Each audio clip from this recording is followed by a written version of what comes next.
So, meron pa dito isang napahama kanya. Bilos naman. So, ito.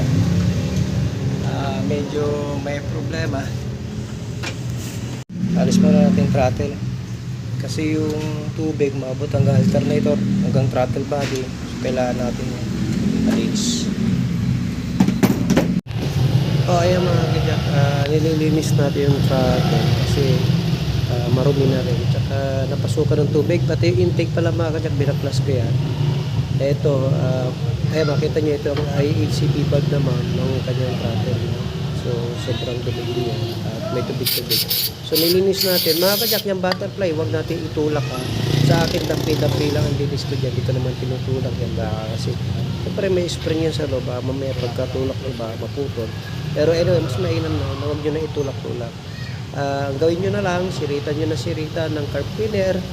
Kaya para luminis agad at mababad yung kanyang matitigas na carbon.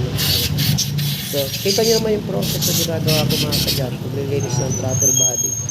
At inalis natin yung IECB valve. IECB valve, no? Ayan. So, ganyan lang. Siritan yung maigi, no? Grabe. No? Sabay lagay ng IECB yan. No? Grabe. Ang kapal ng dumi niya mga kadyan kanina. Sobrang kapal. So, ito nalubog ko sa sasakyan na to. Kasi inaabot yung throttle niya. Inaabot yung kanyang intake.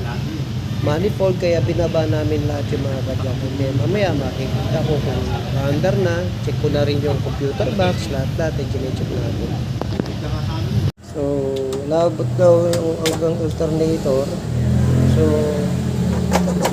mag-check tayo ng intake. Baka napasukan ng tubig. Ito na mga kadyak, sinalpak ko na yung computer box. Di ko na pinakita na lahat, pero binaklas ko yan. At medyo basa-basa kaya hinugasan ko ng contact cleaner. So ayan, i-on na natin.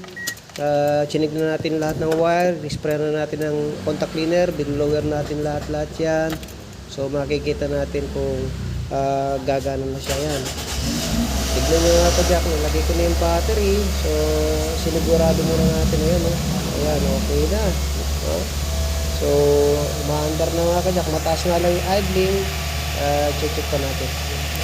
Mga kanyak, okay ni sasakyan ni Nino. Very good. Very good. Lumandar na yung kanyang videos. Okay. Sige, salamat. Mga kanyak, review lang doon sa ginagawa natin sa mga nabahang sasakyan. So may mga siniservisan kami. Yung isa, Toyota Altis, no? Review ko lang.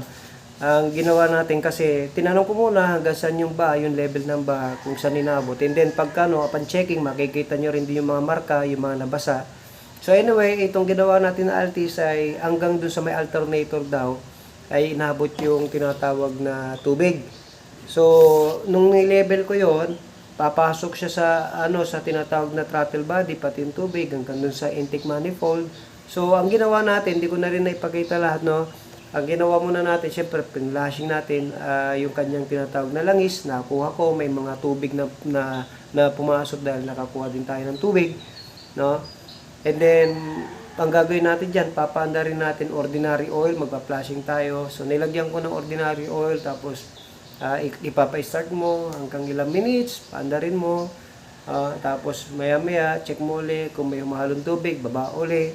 And then, magpalit ka ulit ng langis. So, ganun lang ginagawa natin. Pero mas mainam kung na baklasin nyo na lang yung tinatawag na oil pan, especially doon sa automatic transmission. No? Baklasin yung oil pan, para pagka in-start nyo kasi ganito mga ka-jack, explain ko. Kung yung level nung transmission natin, alam mo, automatic, ito yung ating transmission, tapos yung tubig natin, alimbawa nandito yung oil pan, tapos may langis yan, syempre, tapos tataas ng konti, hindi pa aabot dun sa internal. So mas mainam, baklasin talaga oil pan para bumaba ng tuluyan yung mga tubig, no? Kasi pagka i-draining lang natin, alam nyo naman yung level ng ating oil pan, hindi naman talaga sagad na sagad yan. Possible na may maiiwan na fluid, may maiiwan na langis. So, pero mas mainam na, ulitin nyo uli ang process kung mas mainam, ipadialysis nyo para matanggal talaga yung tubig sa automatic transmission natin. So, kung tamad kayo na magbaba ng oil pan, maglinis-linis, so, ayan, padialysis nyo na lang mga kadyak. Ano pa mga kadyak? ang gawin pa natin ay check nyo yung mga wirings. So, ang ginawa ko doon sa Altis ay contact cleaner, yung mga fuses. Talaga nisprehan ko lahat mga kajak. Tapos, yung mga module na maliliit, baklasin yun. Talagang hugasan ng contact cleaner and then i-blower.